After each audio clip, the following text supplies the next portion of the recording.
Welcome to the Drum Set Therapy Podcast.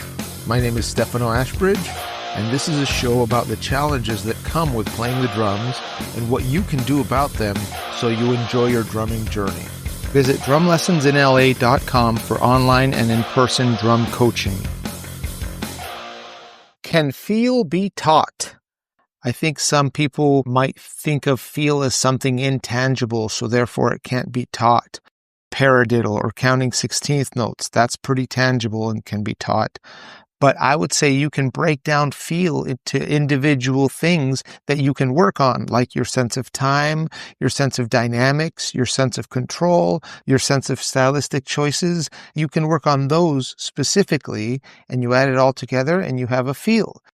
And of course, you learn by studying and playing your favorite songs, your favorite artists. So I would say, yes, definitely feel can be taught. Thanks for listening. Visit drumlessonsinla.com for online and in-person drum coaching. Till next time.